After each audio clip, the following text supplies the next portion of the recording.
Oke, kali ini kita akan coba bedah intisari ajaran spiritual dari sebuah khotbah yang, wah, luar biasa kuat oleh almarhum Kahad Buya Syakur Yasin. Kita akan lihat bareng-bareng gimana beliau mengupas tuntas penyakit jiwa yang paling umum sekaligus menawarkan jalan untuk sembuh. Yuk, kita mulai. Langsung aja ya, tanpa basa-basi kita disambut dengan kalimat pembuka yang benar-benar menohok dari khutbah ini. Ini bukan sekedar pengantar loh, tapi langsung konfrontasi ke inti masalahnya, kemunafikan, atau seperti yang beliau sebut dengan istilah yang sangat lugas, rai gedek. Nah, kita masuk ke bagian pertama, diagnosis. Buya Syakur ngajak kita buat kenalan dulu sama penyakit spiritual yang paling mendasar, yaitu wajah tanpa rasa malu. Jadi, apa sih sebenarnya rai gedek itu? Ya, ini istilah kerennya buat muka tembok. Sebuah kondisi di mana seseorang udah kehilangan rasa malunya. Mereka bisa dengan fasih banget nyuruh orang lain berbuat baik, padahal kelakuan mereka sendiri justru kebalikannya. Dan ini bukan konsep abstrak ya, ini benar-benar cerminan realitas kita sehari-hari. Nyuruh jujur, tapi kita sendiri bohong. Ngajak bertauhid, tapi hati kita masih bercabang kemana-mana. Nuntut orang ikhlas, padahal niat kita pamer. Dan ngelarang maksiat, kita sendiri langganan. Ngena banget kan? Oke, dari gejalanya, sekarang kita bakal gali lebih dalam lagi. Kita masuk ke akar masalahnya. Khutbah ini ngasih kita satu pertanyaan fundamental. Sebenarnya, ada berapa sih Tuhanmu? Pertanyaan ini, jujur deh, bener-bener maksa kita buat ngaca.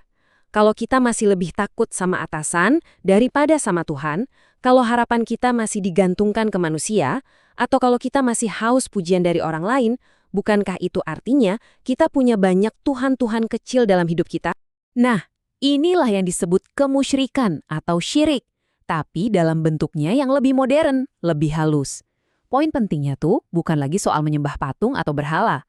Syirik zaman sekarang itu terjadi saat hati kita terbagi, ketika rasa takut dan harapan kita masih kita gantungkan pada selain Tuhan. Kutipan ini, wah, bener-bener merangkum semuanya.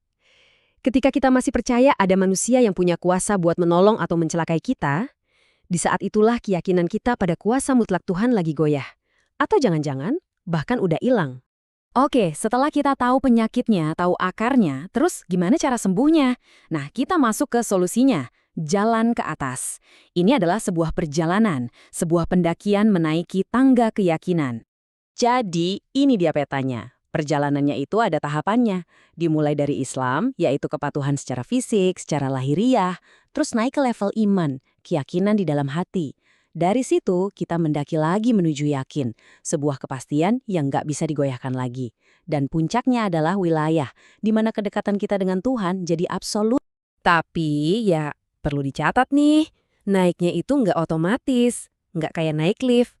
Perlu ada usaha yang sungguh-sungguh atau yang disebut mujahadah. Dan Tuhan pasti akan selalu menguji keseriusan setiap orang yang ngaku beriman. Dan ini diperkuat lagi sama ayat Al-Quran yang dikutip dalam khutbah ini. Pengakuan iman kita itu bakal selalu diuji. Justru ujian itulah yang akan membedakan mana iman yang beneran dan mana yang cuma di bibir aja.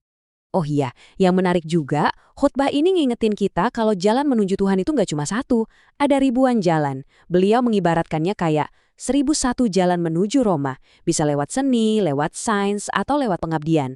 Asalkan tujuannya benar-benar untuk mencari Dia. Terus, kalau kita berhasil sampai di puncak, apa sih yang ada di sana? Nah, ini dia. Sebuah keadaan di mana kita nggak lagi ngelawan, tapi justru menari bersama takdir, selaras sepenuhnya dengan kehendak Tuhan. Coba deh kita lihat perbandingannya di sini. Jelas banget bedanya. Di satu sisi, ada sikap melawan yang isinya cuma kenapa harus saya dan akhirnya menderita. Di sisi lain, ada sikap menerima yang membawa kedamaian dan kekuatan. Pertanyaannya, kita lebih sering ada di sisi yang mana ya? Ini benar-benar mendefinisikan ulang apa itu kekuatan. Menurut khutbah ini, kekuatan sejati itu bukan soal menaklukkan musuh di luar, tapi soal kekuatan spiritual buat menerima apapun yang sudah digariskan Tuhan. Justru disitulah letak kebebasan yang sesungguhnya. Oke, metafora ini mungkin kedengarannya ekstrim banget ya, tapi coba deh kita renungin. Ini dalam banget. Menjadi seperti mayat di tangan pemandi jenazah. Itu gambaran puncak dari kepasrahan, di mana ego kita udah benar-benar tunduk sama kehendak Tuhan. Dan sebagai penutup, semua pembahasan ini ujung-ujungnya kembali ke diri kita masing-masing. Sebelum kita sibuk nunjuk kekafiran atau kemunafikan orang lain, pertanyaannya adalah, sudahkah kita menaklukkan semua itu di dalam diri kita sendiri? Sebuah pertanyaan yang bagus banget untuk kita bawa pulang dan renungkan.